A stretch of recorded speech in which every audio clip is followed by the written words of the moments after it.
ഇതുമായി ബന്ധപ്പെട്ടുള്ള പ്രതികളെ നിഷാദ് തന്നെ ഒന്ന് പരിശോധിച്ചാൽ മതി. ഞാൻ ഇനി അധിക സമയമില്ലാത്തത് കൊണ്ടാണ് ഇത് മുഴുവൻ ഇവിടെ ഇങ്ങനെ വായിക്കാത്തത്. കഴിഞ്ഞ യൂണിയൻ മന്ത്രിമാർ ചില ആളുകൾ അങ്ങനെ പരോളിൽ ഇറങ്ങിയ പ്രതികളെ സ്വീകരിക്കാനായി പോയത് ഓർമ്മയുണ്ടല്ലോ.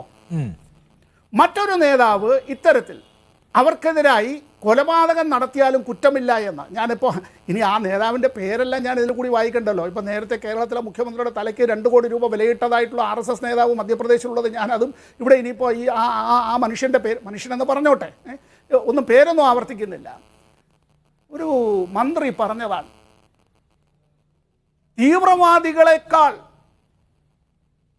ഇവരെ സൂക്ഷിക്കണം, നേരിടണം. എന്തുകൊണ്ട്?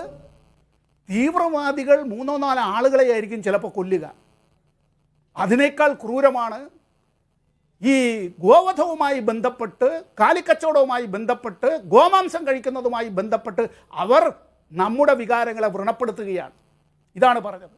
ശരി, ഇവിടെ ചർച്ചയിൽ സാന്ദർഭികമായി ഞാനിപ്പോൾ എല്ലാ മതവിശ്വാസങ്ങളെയും ഒരു വിശ്വാസമില്ലാത്തവരെയും എല്ലാ മനുഷ്യരെയും ഒരുപോലെ കാണുന്ന ഒരാളാണ്.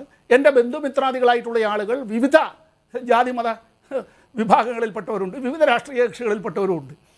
ഈ ഡോക്ടർ അംബേദ്കർ, നമ്മളിപ്പോൾ ഇവിടെ ചർച്ചയിൽ സാന്ദർഭികമായി വന്നതാണ്. തമിഴ്നാട്ടിലെ ഒരു കാര്യവുമായി ബന്ധപ്പെട്ടൊക്കെ ഇങ്ങനെ പറഞ്ഞു വന്നപ്പോഴത്തേക്കാണ് വന്നത് അല്ലേ.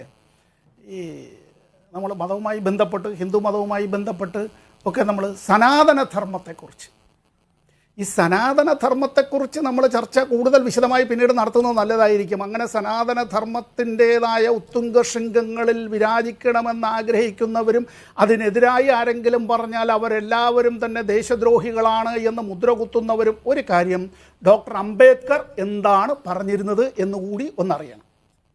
അല്ല, അങ്ങനെയാണ് എങ്കിൽ മഹാകവി കുമാരനാശാൻ ചിന്താവിഷ്ടയായ സീത ഇന്ന് എഴുതിയിരുന്നുവെങ്കിൽ ആശാന്റെ ജീവന് എന്ത് സംഭവിക്കുമായിരുന്നു എന്ന് ഞാൻ പറയുന്നില്ല.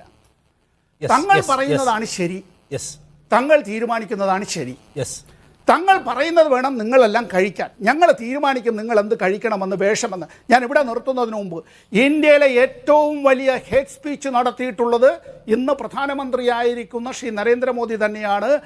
അതൊരു രാഷ്ട്രീയ പദ്ധതി എന്ന നിലയ്ക്ക് കാണേണ്ടതുണ്ട്. അത് കേവലമായ കുറ്റകൃത്യങ്ങളുടെ പട്ടികയിൽപ്പെടുത്തി നമുക്ക് സമീകരിക്കാൻ കഴിയുന്നതല്ല എന്നാണ്.